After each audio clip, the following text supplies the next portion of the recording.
السلام علیکم سامعین محترم، یہ تعلیمات اسلامی آفیشیل یوٹیوب چینل کی آواز ہے۔ ہمارے اس چینل کے ذریعے آپ مختلف اسلامی کتب اور تفسیر نمونہ جس کی ریڈنگ ہم آپ کے سامنے پیش کر رہے ہیں اس سے استفادہ حاصل کر سکتے ہیں۔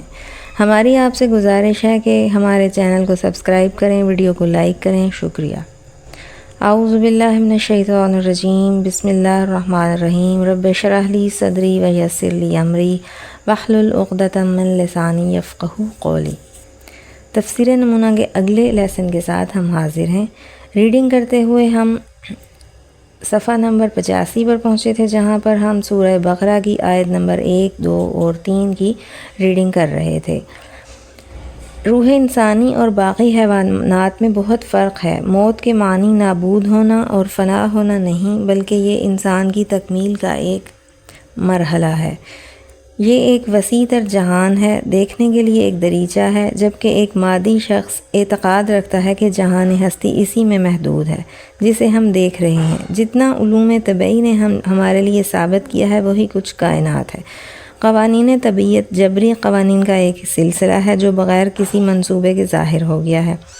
اس عالم کے پیدا کرنے والی قوت اور طاقت ایک چھوٹے سے بچے جتنی عقل اور شعور بھی نہیں رکھتی۔ انسان بھی اس طبیعت کا ایک جزو ہے اور موت کے بعد اس کی ہر چیز ختم ہو جائے گی۔ اس بدن کا منتشر ہو جانا اور اس کے اجزاء اور دوبارہ طبعی مواد سے مل جائیں گے۔ انسان کے لیے بقا نہیں ہے، اس کے اور عالم حیوانات کے درمیان کوئی خاص فرق نہیں ہے۔ کیا انسان کا ان دو متضاد طرز فکر ہوتے ہوئے ایک دوسرے پر قیاس کیا جا سکتا ہے؟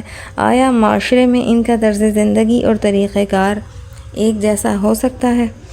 پہلا شخص حق اور عدالت، خیرخواہی اور دوسروں کی مدد سے چشم پوشی نہیں کر سکتا، لیکن دوسرے مادی شخص کے پاس ان کے امور کے لیے دلیل موجود نہیں، مگر جتنا اس کے آج یا کل کی مادی زندگی کا تقاضا ہو۔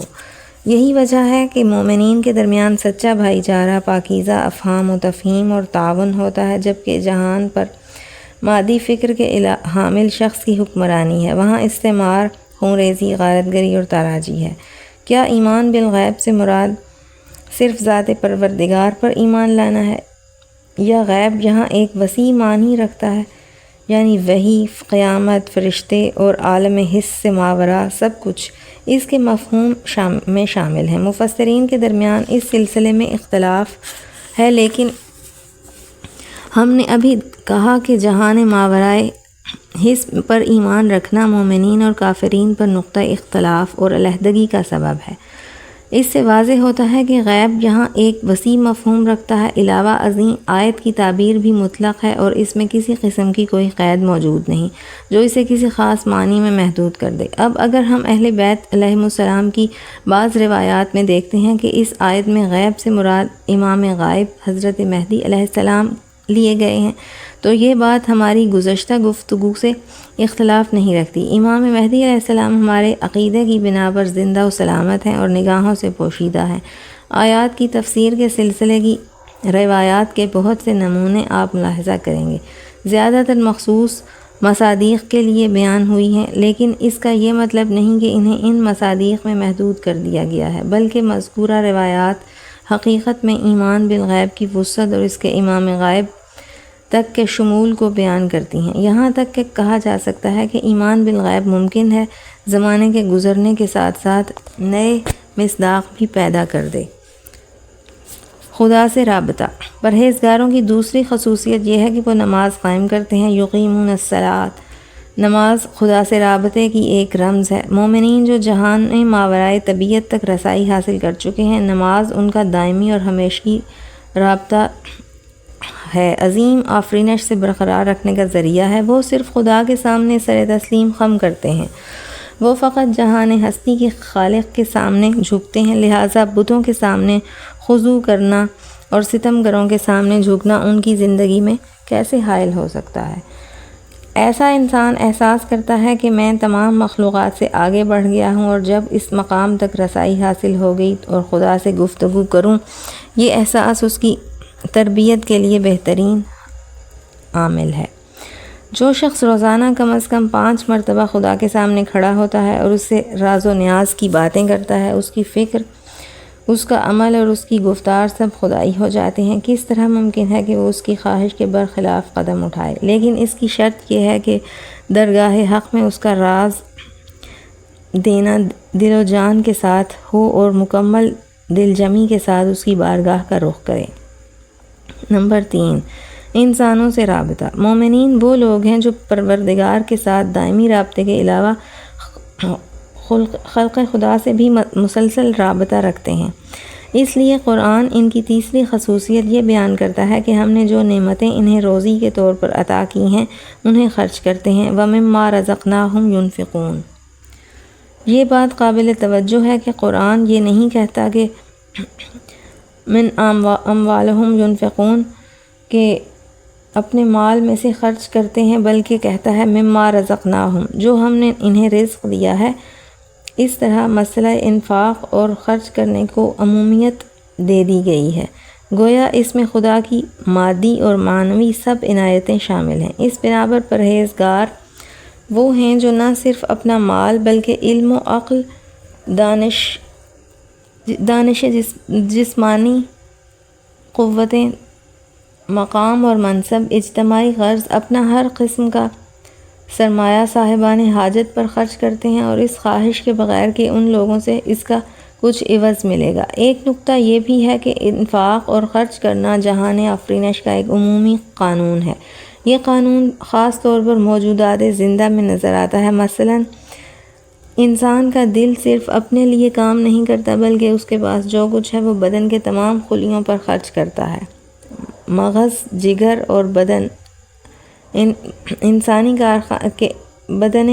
کے کارخانے کا ہر جز اپنے کام کے محاصل کو ہمیشہ خرچ کرتا ہے۔ اصولی طور پر جو مل جل کر رہتے ہیں، انفاق کے بغیر ان کی زندگی کا کوئی مفہوم نہیں۔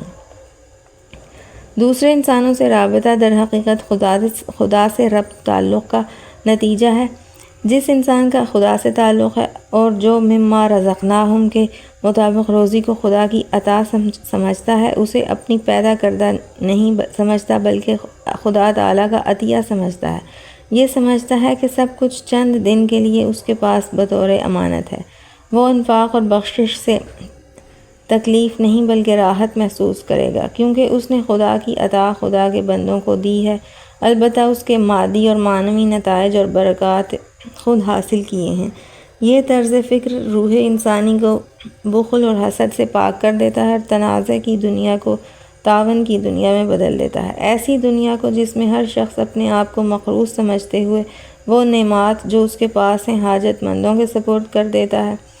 وہ آفتاب کی طرح نور افشانی کرتا ہے اور کسی عوض کا خواہاں نہیں ہے۔ یہ امر قابل غور ہے کہ امام صادق علیہ السلام نے مما رزقناہم کی تفسیر میں ارشاد فرمایا، یعنی جن علوم اور احکام کی ہم نے انہیں تعلیم دی ہے وہ ان کی نشر و اشاعت کرتے ہیں، اور جو ان کی احتیاج رکھتے ہیں انہیں تعلیم دیتے ہیں۔ واضح ہے کہ اس کا مطلب یہ نہیں کہ انفاق اور خرچ کرنا علم کے ساتھ مخصوص ہے، بلکہ مسئلہ انفاق میں نگاہیں چونکہ مالی انفاق کی طرف متوجہ تھیں، لہٰذا امام نے معنوی انفاق کا ذکر فرما کر اس مفہوم کی وسعت کو روشن کر دیا۔ ضمنی طور پر یہاں یہ پورے طور پر واضح ہو گیا کہ زیر بحث آیت میں انفاق اور خرچ کرنے سے مراد فقط زکوٰۃ اور واجب اور مستحب دونوں نہیں، بلکہ اس کا مفہوم وسیع تر ہے جو ہر شخص ہر قسم کے بلا عوض مدد پر محیط ہے۔ نمبر 4، پرہیزگاروں کی ایک اور خصوصیت۔ متقی انسانوں کی ایک اور خصوصیت یہ ہے کہ وہ تمام انبیاء اور خدائی پروگراموں پر ایمان رکھتے ہیں۔ قرآن کہتا ہے وہ ایسے لوگ ہیں کہ جو کچھ آپ اور آپ سے پہلے نازل ہوا ہے اس پر ایمان رکھتے ہیں۔ بسم اللہ الرحمن الرحیم، والذین یؤمنون بما انزل الیک وما انزل من قبلک۔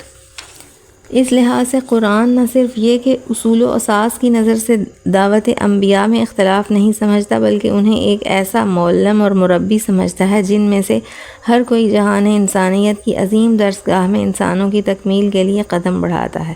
انبیاء نہ صرف یہ یہ کہ ادیان آسمانی کو فرقہ بندی اور نفاق کا ذریعہ نہیں سمجھتے، بلکہ انسانوں کے درمیان ربط اور تعلق کے لیے انہیں وسیلہ سمجھتے ہیں۔ جو لوگ اس فکر و نظر کے حامل ہیں وہ اپنی روح کو تعصب سے پاک کر لیتے ہیں۔ پیغمبران خدا جو کچھ انسانی ہدایت اور تکمیل کے لیے لے کر آئے اس پر ایمان رکھتے ہیں اور راہ توحید کے سب ہادیوں اور رہنماؤں کو قابل احترام سمجھتے ہیں۔ البتہ گزشتہ انبیاء کے دستورات پر ایمان انہیں اپنے فکر و عمل کی آخری نبی صلی اللہ علیہ وآلہ وسلم کے آئین سے منطبق کرنے سے نہیں روکتا، کیونکہ آخری نبی کا لایا ہوا آئین تمام ادیان کے سلسلے کا آخری حلقہ ہے۔ اگر وہ ایسا نہ کریں تو اس کا مطلب یہ ہوگا کہ انہوں نے مرحلہ تکمیل میں قدم بڑھانے کی بجائے ہٹایا ہے۔ قیامت پر ایمان، یہ وہ آخری صفت ہے جو پرہیزگاروں کی صفات کے سلسلے میں بیان ہوئی ہے۔ فرمایا گیا ہے کہ وہ آخرت پر ایمان رکھتے ہیں، وہ یقین رکھتے ہیں کہ انسان محمل، عبث اور بے مقصد پیدا نہیں ہوا، اس کی تخلیق اس کے آگے بڑھنے کے لیے ہے اور اس کا سفر موت کے بعد ختم نہیں ہو جاتا، کیونکہ اگر معاملہ یہیں پر ختم ہو جاتا تو یقیناً چند دن کی زندگی کے لیے یہ شور و غوغا فضول اور بیکار تھا۔ وہ اقرار کرتا ہے کہ پروردگار کی عدالت مطلقہ سب کے انتظار میں ہے، اور یہ نہیں کہ اس دنیا میں ہمارے اعمال بے حساب اور بغیر جزا و سزا کے رہ جائیں۔ جب وہ اپنی ذمہ داریوں کو انجام دے رہا ہوتا ہے تو قیامت کا اعتقاد اس میں اطمینان کی کیفیت پیدا کر دیتا ہے، اور کام کا بوجھ اس کے لیے باعث تکلیف نہیں رہتا، بلکہ وہ ان ذمہ داریوں کا استقبال کر لیتا ہے۔ حوادث کے مقابلے میں کوہ گراں کی مانند کھڑا ہو جاتا ہے، غیر عادلانہ سلوک کے مقابلے میں سر نہیں جھکاتا۔ وہ مطمئن ہے کہ چھوٹے سے چھوٹے نیک اور بد کام کی جزا و سزا ہے۔ موت کے بعد ایک زیادہ وسیع جہان کی طرف منتقل ہونا اور رحمت وسیع اور الطاف پروردگار سے بہرہ ہونا۔ آخرت پر ایمان کا مطلب ہے عالم مادہ کی سرحد سے باہر نکل آنا اور ایک بلند تر عالم میں قدم رکھنا جو ایسا جہان ہے کہ ہماری دنیا اس کے لیے کھیتی ہے۔ وہاں کی زندگی کے لیے زیادہ آمادہ ہونے کے لیے یہ ایک تربیت گاہ ہے۔ اس دنیا کی زندگی آخری ہدف اور مقصد نہیں، بلکہ یہ حقیقی زندگی کے لیے تمہید کی حیثیت رکھتی ہے۔ دوسرے جہان کی زندگی کو سازگار بنانے کے لیے اس جہان کی زندگی رحم مادر میں بچے کی زندگی کی طرح ہے۔ انسان کی خلقت کا مقصد کبھی بھی یہ زندگی نہیں رہا، بلکہ یہ ایک زندگی کے لیے دور تکاہل ہے۔ جب تک انسان صحیح و سالم اور ہر قسم کے عیب سے پاک متولد نہ ہو، زندگی میں خوش بخت اور سعادت مند نہیں ہو سکتا۔ قیامت کا عقیدہ رکھنا انسان کی زندگی پر گہرا اثر پیدا کرتا ہے۔ یہ عقیدہ انسان کو شہامت، شجاعت بخشتا ہے، کیونکہ اس کی بنیاد پر انسان اس جہان کی زندگی میں افتخار کی بلندیوں تک پہنچتا ہے، جو اسے خداوند عالم کو مقصد راہ میں شہادت سے حاصل ہوتا ہے، اور یہ شہادت ایک صاحب ایمان انسان کے لیے محبوب ترین چیز ہے، کیونکہ یہ دراصل ایک ابدی اور جاودانی زندگی کی ابتدا ہے۔ قیامت پر ایمان انسان کو گناہ سے روکتا ہے۔ دوسرے لفظوں میں ہمارے گناہ خدا اور آخرت پر ایمان سے نسبت معکوسی رکھتے ہیں۔ یہ ایمان جتنا قوی ہوگا گناہ اتنے کم ہوں گے۔ سورہ خطاب الہی ہے۔